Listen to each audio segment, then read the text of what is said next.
The history of social media doesn't start with MySpace, Friendster, or LiveJournal.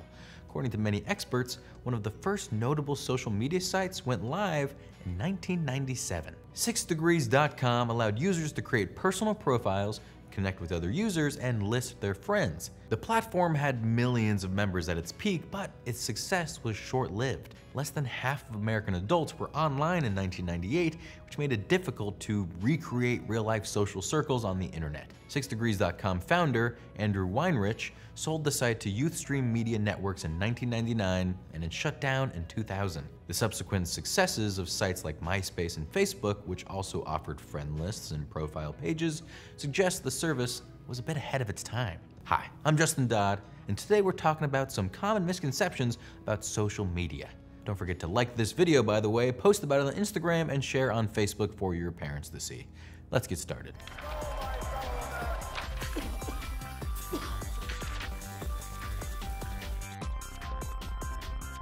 Social media owns whatever content you post.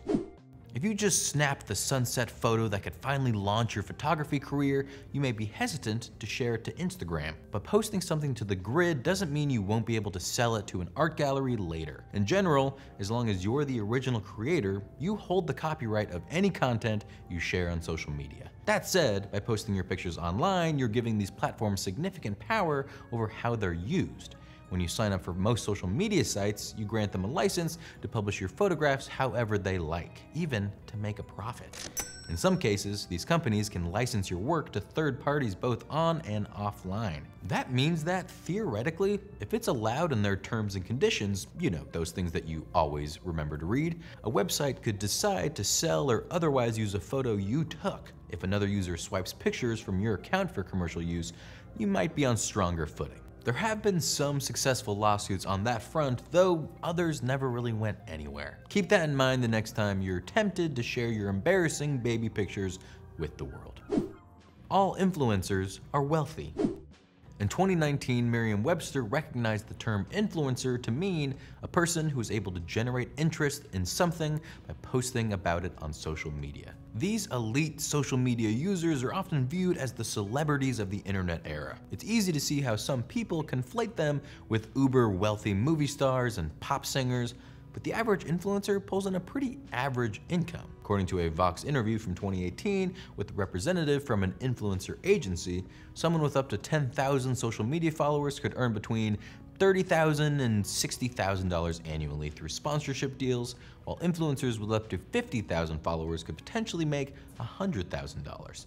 The exact number depends on multiple factors, like what platform the creator is working from. The industry baseline for sponsored posts on Instagram is roughly $100 per 10,000 followers, while smaller TikTok influencers tend to earn more per post. Of course, it is possible to get rich off your social media presence.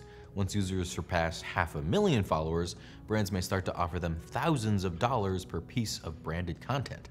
But these macro and mega influencers are in the minority, and many of the highest paid posters were already famous in other industries before gaining influence online.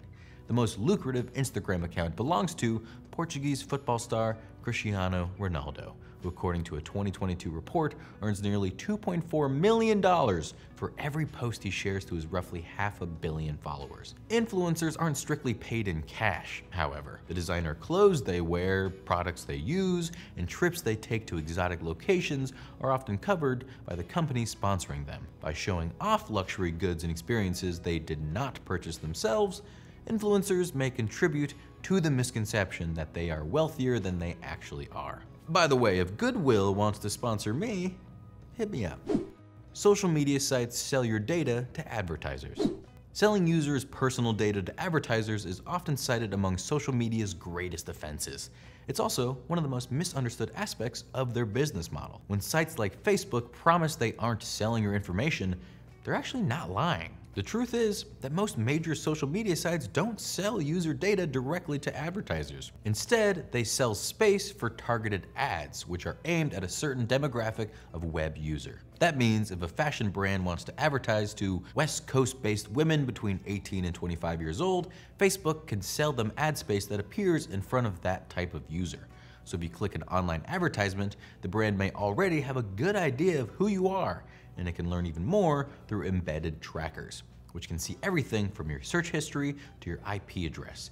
Though this practice may still feel shady to some people, social media companies argue that it's different from packaging personal information in a file and selling it like data brokers do. These companies collect data on individuals from public records, as well as more sensitive sources like credit card transactions and web browsing history. They then sell the information to third parties, usually without the individual's knowledge. Though Facebook, now Meta, founder and CEO Mark Zuckerberg, did consider charging a fee to access user data at one point, the company made it clear the plan never came to fruition. Of course, those nuances don't mean much when you've been hounded by the same air fryer ad since casually searching for one in 2019.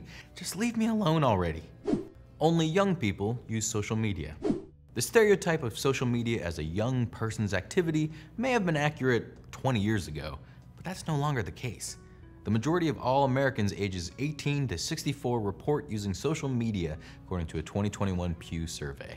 Young people do outnumber older users, though not by much. 84% of adults ages 18 to 29 are on social media, compared to 81% of adults between 30 to 49 and 73% between 50 to 64. The age differences become more apparent when you break down social media usage by site.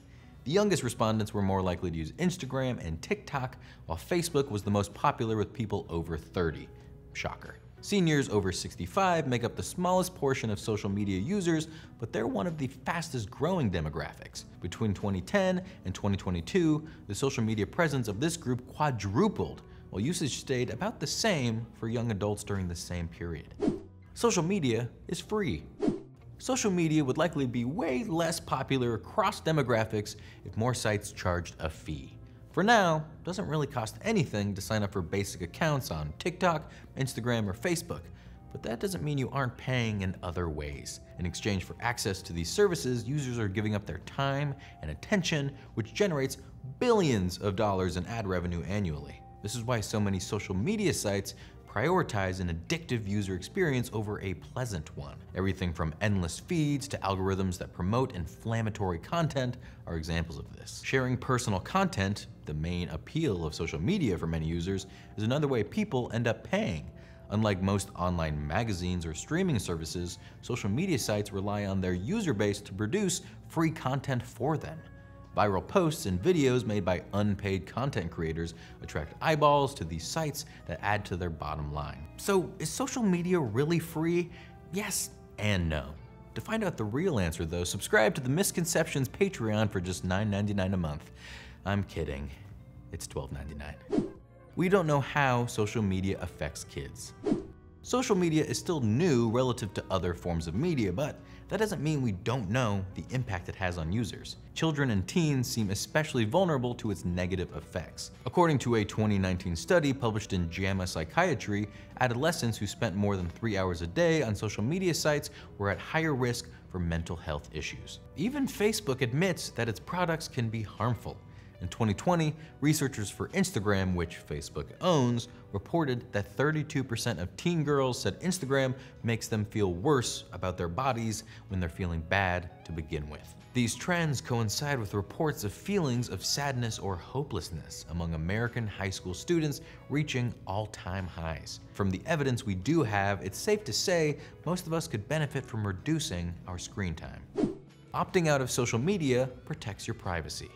With the bad press surrounding the privacy policies of Facebook and other social media giants, you may assume the best way to protect your data is to just opt out altogether. It turns out even that is not enough to stay off the grid. While testifying to Congress in 2018, Mark Zuckerberg admitted to collecting information on people who never signed up for the platform. These shadow profiles, as they're known informally, are based on data from third parties, including your friends who are on Facebook. When users give up access to their phone contacts, they're sharing someone else's personal information without their permission.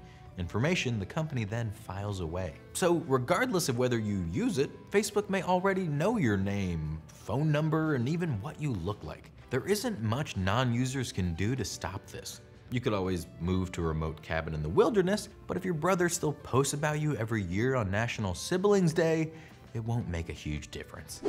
Remember to assess your own social media use and to follow Mental Floss on Instagram, Discord, TikTok, and Twitter. Thanks for watching, and we'll see you next time.